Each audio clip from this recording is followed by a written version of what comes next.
Champagne tasted wrong. Not wrong enough to spit out. Not wrong enough to cause a scene in front of 300 of Seoul's most powerful people. Just wrong. A faint bitterness buried beneath the sweetness, there, and then gone almost before she could name it. Charisse Williams set the crystal flute carefully down on the nearest high-top table and stood a little straighter. She told herself she was imagining things. She was very good at that. 5 years of marriage to one of the most powerful men in South Korea had made her exceptionally good at it. The Grand Hyatt ballroom glittered around her like something from a dream that knew it was being watched. 300 candles burning in crystal holders. Chandeliers were so bright, they swallowed every shadow hole. The air is thick with Dior perfume and white lilies and the low, overlapping music of Korean and English and the particular sound of money confirming itself in every corner of the room. Around her, midnight blue silk, tailored charcoal suits, flashbulbs strobing like small lightning strikes, and Charisse, in gold, the only black woman in the building, standing in the center of it all like she always had. Like she belonged. Like belonging had never once cost her anything. She cataloged the room the way Gloria had taught her. Read every micro-expression, every pause before the word beautiful, every too-wide smile from a man whose company did business with her husband.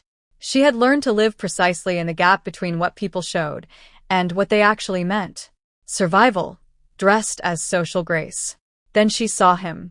Do-yoon stood across the ballroom, tall, impeccable, surrounded. He was laughing, head slightly back, one hand raised mid-gesture. Laughing at something she hadn't said, to someone whose back was turned, in a way she hadn't seen him laugh at home in many months. She looked away. That was when the woman in red appeared. Slim. Korean. Sharp-eyed, with a smile that deployed every correct muscle and none of the warmth. She materialized from the crowd with a fresh champagne flute extended, tilting her head with practiced softness. You look tired, Uni. Let me take you somewhere quiet. Charisse woke up 12 hours later. Hotel ceiling. Head splitting. The room was wrong in ways she couldn't name. She didn't know what had been taken from her. Not yet. If you've ever loved someone who is quietly working against you, this story will be different. Drop a comment. Tell us where you're watching from. Stay close. Because what Charisse discovers next.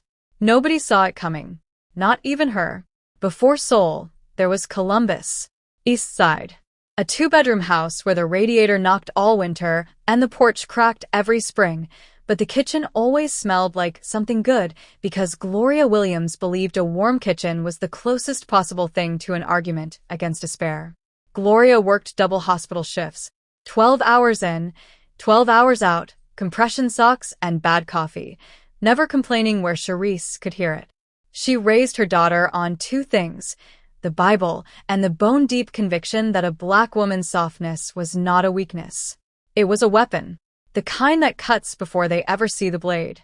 Charisse took the lessons seriously.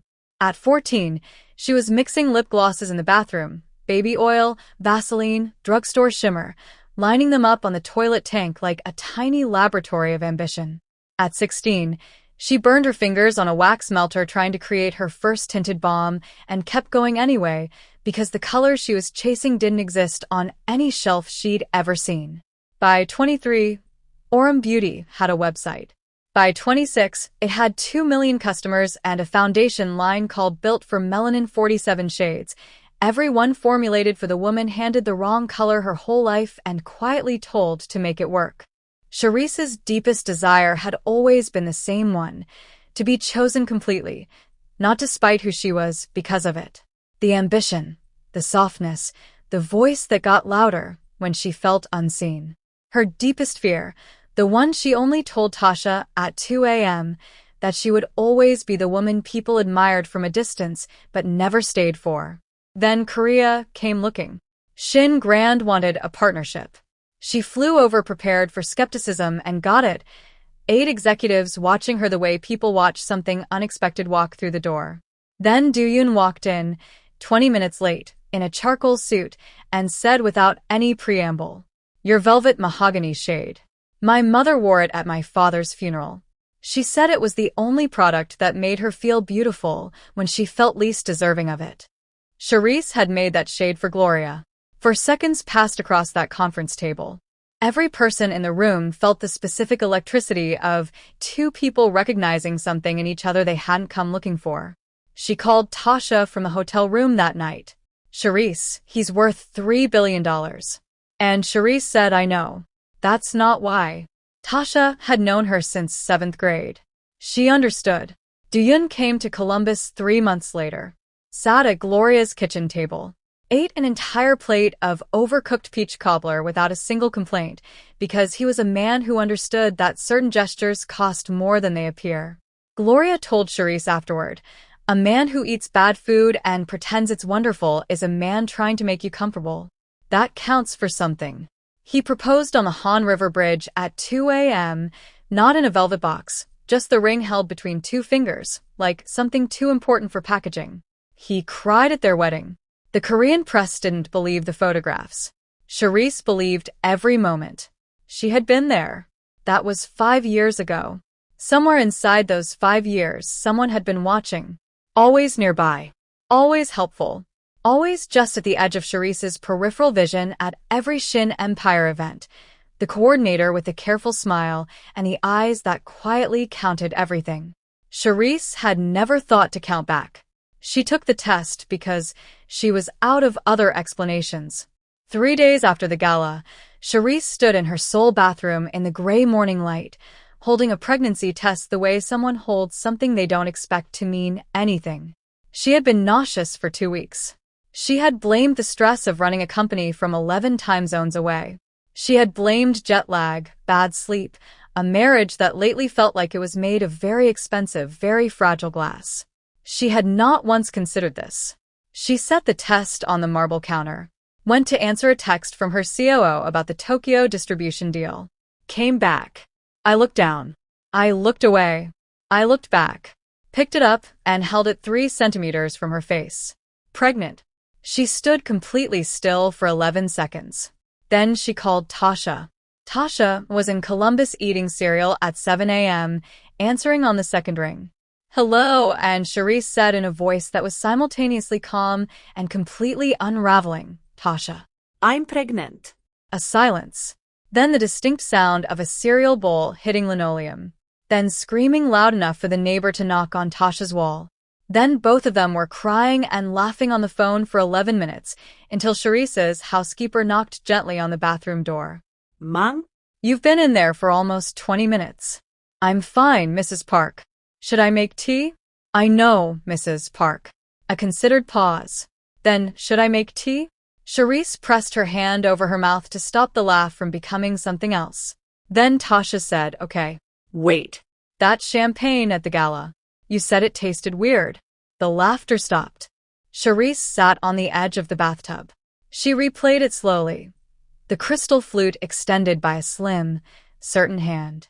The smile that used the right muscles.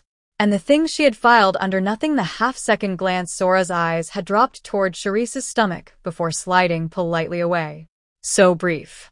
So deliberate. She filed it back out. That afternoon, she went to a private clinic across the city. Told no one. The doctor confirmed, 6 weeks, heartbeat strong, the baby entirely healthy. The baby she hadn't known she was carrying had survived something she didn't yet fully understand. She made a second call to her doctor's contact at a private toxicology lab.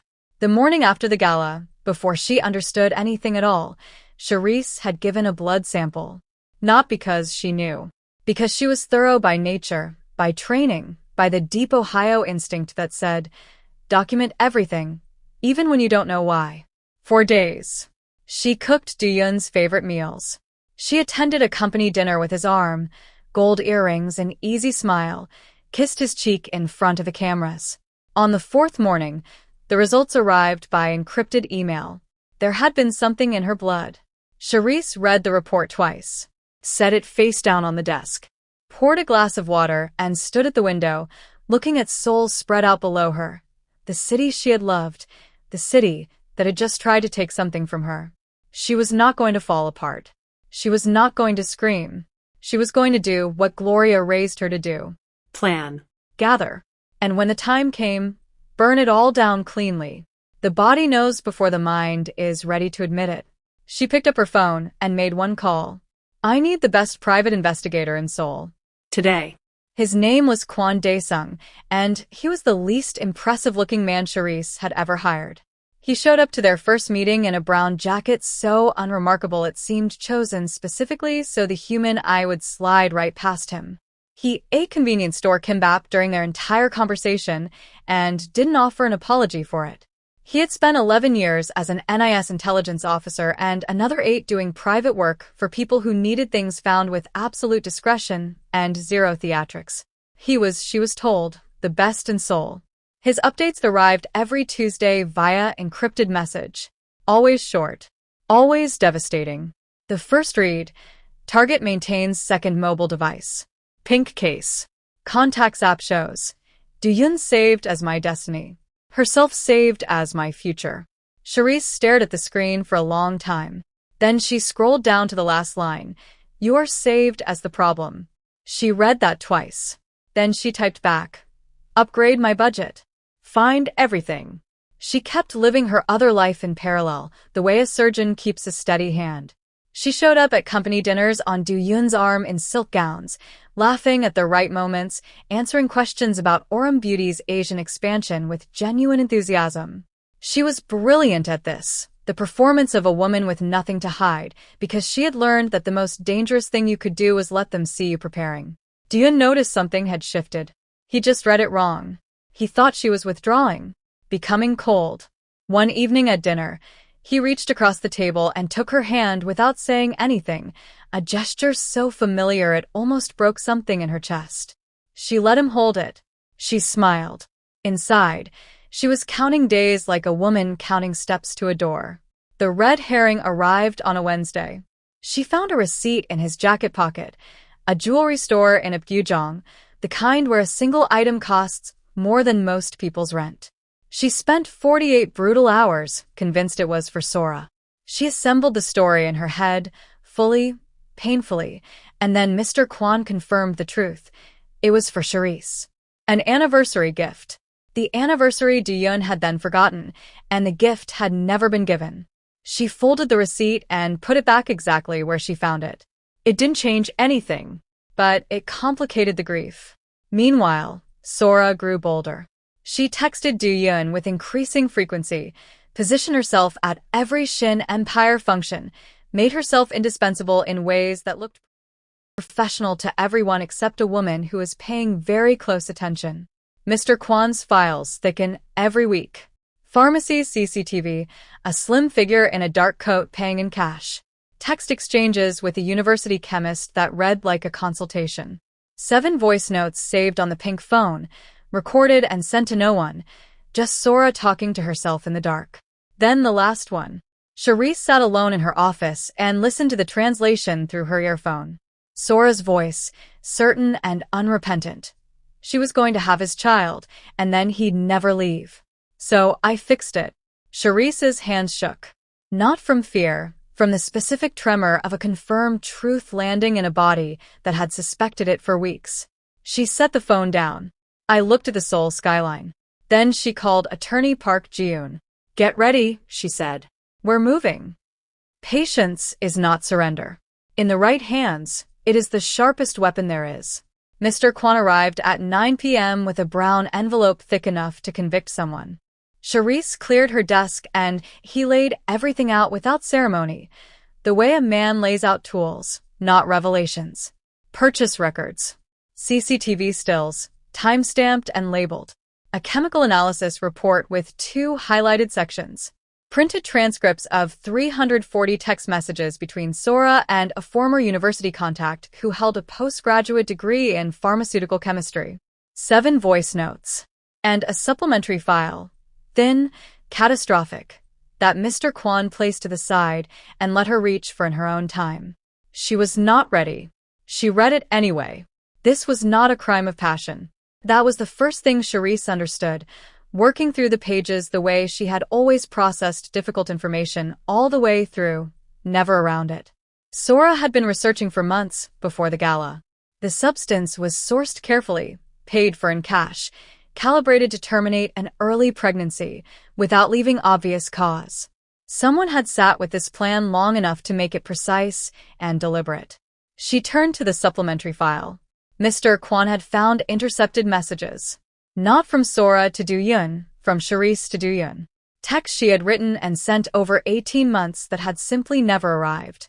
A subtle redirect rerouted her messages to a deleted folder on a server she didn't manage. Invitations to events she'd been told Do-yoon couldn't attend, a charity gala, a company anniversary dinner, a weekend in Jeju she'd heard about secondhand and assumed she hadn't been included in. She had attended none because nobody told her. Do-yoon attended all of them, Sora beside him, operating on the assumption that Charisse had chosen not to respond. He had started to believe she was pulling away from the marriage. Sora had not poisoned it with one act. She had done it the way termites work, invisibly, one small thing at a time, until the structure no longer held its weight. Charisse set the file down. She sat without moving. The grief was precise and particular. Not grief for the marriage she'd had, grief for the version she had believed she had. The real thing had been quietly replaced, message by message, with something constructed entirely by someone else. She had been living inside a counterfeit for over a year and never seen the seams. She looked at her stomach. The smallest curve. The heartbeat on a clinic screen 11 days ago. The baby that survived because she put a champagne glass down. Because her body knew before her mind admitted it. She heard Gloria's voice, clear, across 11 time zones. A black woman's softness is not a weakness. It is a weapon they will never see coming. She closed the dossier. Picked up her phone. Fly to Seoul. When? Yesterday, Tasha didn't ask why. She asked which airline had the earliest morning departure, because she understood when a question was already answered, and what was needed now was simply to move. Charisse put the phone down and looked at the assembled truth of her own life spread across the desk. This was no longer the story of a woman who had been wronged. This was the story of a woman who knew exactly what had been done, exactly who had done it, and precisely what was going to happen next. The truth doesn't need your help to exist. It only needs you to be brave enough to read it all the way to the end.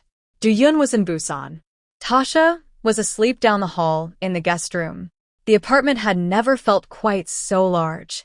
Charisse sat on the floor in front of the window at 2 a.m., still in her day clothes, one hand resting gently on her stomach. Below her, Seoul stretched in every direction, 1,000 lit windows, the Han River cutting through the dark like something that had always known where it was going. Somewhere in that distance was the bridge. The one with the green railing where a man had kneeled with a ring he hadn't put in a velvet box because he said it was too important for packaging. She let herself look at it for a long moment. Then she let herself grieve fully, honestly, without the performance of strength she had been holding up for weeks. She let the memories come in whatever order they chose. The boardroom. The 4 seconds across a conference table that changed everything. Do-yoon at Gloria's kitchen table eating bad peach cobbler with the focused dedication of a man who understood what the gesture meant, even when his face gave him completely away. His voice at 2 a.m. on that bridge. I don't know how to say this the right way, so I'm just going to say it. The wedding. The way he cried at the altar. The early mornings in this apartment, their first year in Seoul, when they were still learning from each other, arguing about nothing, laughing about the same thing 10 minutes later, figuring out the specific geometry of 2 very different lives becoming one. That had been real. She needed to hold on to that clearly. The love had been real. The beginning had been real. What had been manufactured was not the feeling itself. What had been manufactured was the ending. That distinction mattered to her. She wasn't entirely sure why, but it did. She looked down at her stomach. You almost weren't here, she said quietly, to the dark, to the small curve already beginning to feel like a person with a personality. I need you to know that. And I need you to know that I would have set this entire city on fire for you. She let herself ask the honest question, the one she had been keeping at arm's length. Was there any version of this where she stayed? Any version where the marriage survived what had been done to it? She held it without flinching. No. Not because she stopped loving him. She probably wouldn't stop for a long time, and was honest enough to know it. But love was not a sufficient answer to the question of what you would allow to be done to you. Love was not a reason to rebuild on a foundation someone had deliberately salted. She knew what she was worth. Gloria had spent 31 years making absolutely certain of it. She got up, found a pen, found paper. She wrote a letter to her mother she couldn't send. Not yet, maybe never. She wrote about champagne, The test. The file. the bridge is visible through the glass. She wrote about what she was going to do in the morning, and why she was not afraid, and why fear wouldn't have changed anything anyway. She folded it twice, slid it into the pocket of the black coat on the chair, set her alarm for 6 a.m., and slept. Grief and strength are not opposites. Sometimes grief is exactly what strength looks like when it allows itself to be fully honest. The alarm went off at 6 a.m. and Charisse was already awake. She had been awake for 20 minutes, lying in the dark with her eyes open, thinking about nothing in particular, which was how she knew she was ready. When the mind goes quiet before something difficult, it is not emptiness. It is the body clearing the runway. She dressed with deliberate care. Not for Duyun. Not for cameras or company dinners or the specific performance of a woman who needed to be perceived a certain way. For herself. She put on the tailored black coat last, settled it across her shoulders, and stood in front of the mirror for a long moment. She looked back at herself without apology. She recognized the woman completely. Tasha was in the kitchen when she came out, standing at the counter in pajamas with a mug, clearly having woken the moment she heard footsteps. She took in the coat, the 3 labeled file folders on the kitchen table, the sealed evidence bag beside them, empty and waiting. She stood very still for 5 full seconds. "Do you need me to come?" "No," Charisse said. "Stay on the phone." Tasha nodded once. She didn't say be careful, because she understood that careful was already built into everything Charisse had done for the past 6 weeks. She just said, "I'll be in the car outside." Mr. Kwan was waiting at the curb at 6:45. He drove without speaking, which was one of the things Charisse had come to appreciate about him. Some people fill silence out of discomfort.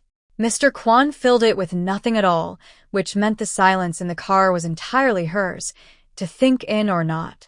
She called Attorney Park Ji-yoon at 6:52. "Police in 30 minutes. Dossier already submitted. I'm collecting the final piece." Park Ji-yoon's voice was the voice of a woman who had never lost a case she believed in. "Be careful." "I always am." She put the phone away and looked out the window at Seoul in the early morning. The city waking up, vendors rolling out carts, a street sweeper moving slowly along the curb, the ordinary beautiful machinery of a city that didn't know what was about to happen inside one of its buildings. The elevator in Sora's building was mirrored on 3 sides. Charisse watched herself ride up to the 14th floor. She did not feel rage. She had expected to feel rage by now, and she had been waiting for it to arrive, and it simply hadn't. What she felt instead was clarity. She was not going up here to punish Sora. She was going up here to take back what was hers. The evidence. The last word. The narrative of her own life, which had been edited without her permission for long enough. She thought of the name she had already chosen. Amara. She had decided it the same night she heard the heartbeat on the clinic screen, certain and immediate, the way the important decisions always come. Amara.it means grace. She thought of Gloria in the kitchen on a Tuesday afternoon in Columbus, Ohio, cutting peach cobbler, turning to say something over her shoulder that sounded like ordinary wisdom and landed like armor. "Your softness is a weapon. The kind that cuts before they see the blade." The elevator doors opened. She walked down the hallway to apartment 1403. She knocked. Courage is not the absence of fear. It is deciding that what you are protecting matters more than anything you might be afraid of. The door opened. Sora stood in a silk robe, hair loose, eyes not quite focused, the expression of someone interrupted between sleep and morning. She was expecting a delivery. Her hand was already reaching for the handle to hold the door halfway open in that polite, impatient way. She found Charisse instead. The color left her face so completely and so fast it was almost clinical to observe. Good morning, Charisse said in Korean, clean and unhurried, the Korean she had been quietly practicing for 5 years and never deployed quite like this. For 2 seconds, Sora did nothing. Then she lunged. Not toward Charisse, toward the door, trying to slam it shut, the panicked reflex of someone whose carefully constructed world has just walked through their doorway wearing a black coat and an expression of absolute calm. Charisse caught her by the collar. What followed was 2 minutes and 40 seconds. Efficient. The product of 8 years of 5 a.m. kickboxing, 3 older brothers from East Columbus who taught her very young that softness and strength were never mutually exclusive, and the specific focused energy of a woman protecting something that had almost been taken from her without her knowledge. Sora's wig did not survive. Her dignity did not survive. Her second phone, the pink one, was removed from her robe pocket with the precision of a woman who had planned this exact moment and placed carefully into the evidence bag Charisse had brought herself. When the police arrived, called 30 minutes earlier, the complete dossier already filed in their system, Kim Sora was on the hallway floor with both hands pressed over her face, crying in a way designed to look like victimhood. It looked exactly like what it was. Guilt. She was arrested. Charisse straightened her coat and walked out into the Seoul morning. She called Tasha before she reached the curb. It's done. Girl. I have been in this car for 40 minutes. Are you okay? Is the baby okay? Charisse Amara Williams. Charisse laughed. The real kind. The kind that starts deep in the stomach and moves upward without asking permission. The first genuine laugh in months. Come get me. Buldak noodles. 6 glasses of orange juice. Do-Yun came home to a phone full of missed calls, an apartment that felt different in a way he couldn't name, and his wife seated calmly at the dining table with a manila folder in the center of it. He sat down. He read. His hands began to shake on page 3. By page 7, the transcript of Sora's voice note. So, I fixed it, he set it down and pressed both palms flat against the table like a man trying to stop the room from tilting. Charisse. Not yet, she said quietly. She told him about the pregnancy. She watched this armored, private man come apart genuinely, without performance. She felt the grief of how much that would have meant 6 months ago. She let herself feel it. And then she set it down. You let her close enough to hurt me, she said clearly. I know exactly what I'm worth. And this isn't it. He begged. She listened. She stood up, handed him the tissue box because she was raised right, even here, picked up her coat and walked to the door. She did not look back. Not once. Kim Sora was convicted on all charges. For years. Every single day served. Nobody sent flowers. Justice is not revenge. Revenge is emotional. Justice is prepared. 8 months later, Charisse was back in Columbus eating peach cobbler at her mother's kitchen table. She came home the way she always did, through the back door, without calling ahead. Amara was asleep in the next room in a crib Gloria had purchased the very day she heard the name. Outside, November was gray and cold and unapologetic about it. Inside, warm light, cinnamon. The particular piece of a place that had known her before the world got complicated. She told Gloria the real story. Not the version from the Korean Business Weekly interview. The true one. The champagne, the bathroom floor, the toxicology report, the pink phone, and what was saved under her name. The hallway, the evidence bag she had brought herself. Gloria sat with her hands folded and listened without interrupting, which for Gloria was close to a supernatural act. When Charisse finished, Gloria cut a second piece of cobbler and set it quietly in front of her, then sat back down. That man ate my cobbler and didn't complain once. A pause. I still think he loves you. Mama. I didn't say go back. Her voice was firm, warm, and completely clear. I said he loves you. Those are 2 different things. Love without respect is just a feeling. You deserve the whole thing.